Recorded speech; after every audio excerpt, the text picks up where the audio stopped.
monument dat ligt precies op de kruising van de Percee, de Wiekerbrugstraat, en de Wilhelminasingel.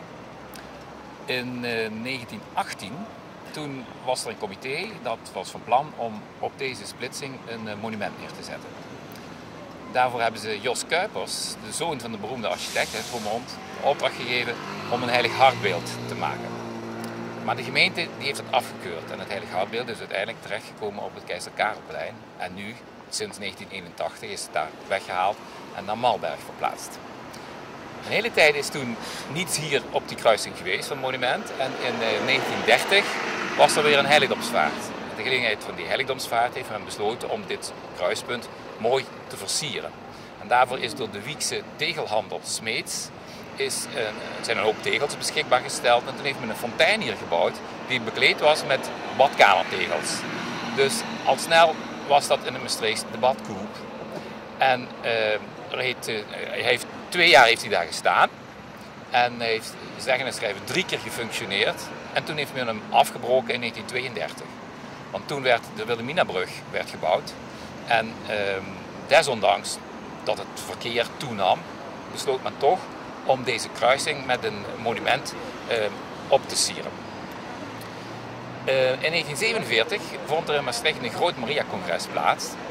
En ter herdenking daaraan besloot men om een monument hier op deze plek op te richten. En je ziet ook dat op dat monument een tekst staat, een Latijnse tekst. Civitas trajectum civitas Mariana. Dat betekent Maastricht, Mariastad. En het beeld dat boven op de zuil staat, dat staat ook met het gezicht naar het station. Want het was de bedoeling dat Maria in Maastricht de reizigers en de pelgrims en de toeristen welkom zou heten.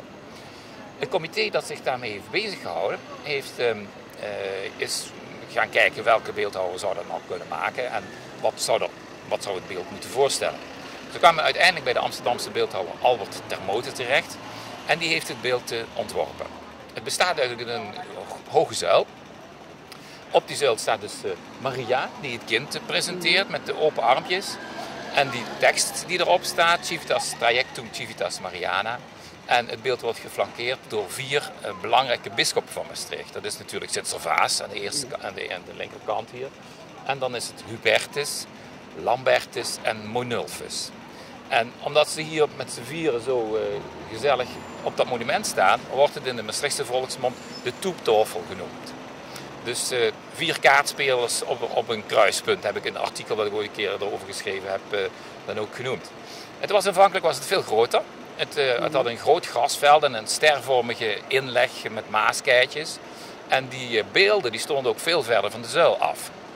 Het beeld is pas onthuld in 26 oktober om precies te zijn 1952. Dus 5 jaar na dato is het hier onthuld in het bijzijn van bisschop Lemmens. Er zijn prachtige foto's van. Ik geloof dat er zelfs een bewegend beeld van is van die presentatie in der tijd. En Albert Termote was de beeldhouwer die niet bij die onthulling kon zijn, maar die kwam enige tijd later in de stad aan en die zag tot zijn schrik dat de één na laatste trommel van de zuil, die was verkeerd geplaatst. En die stond ondersteboven. Dus toen hebben ze in allerijl, ze konden hem natuurlijk niet meer uit elkaar halen, toen hebben ze die laatste trommel van die zuil hebben ze heel mooi bijgeklopt voor hem. Maar je kunt het, als je goed kijkt, kun je het eigenlijk nog wel even zien. Het monument stond natuurlijk bij de toename van het verkeer in Maastricht stond vreselijk in de weg. En er is een tijdje een jaar of 40 geleden is overwogen om het af te breken en het opnieuw op te bouwen aan de Hoogbrugstraat, waar je de tunnel in gaat ongeveer. Maar uiteindelijk, het comité dat zich toen heeft beijverd om dat beeld hier te krijgen, dat heeft zich natuurlijk met hand en tand daartegen verzet.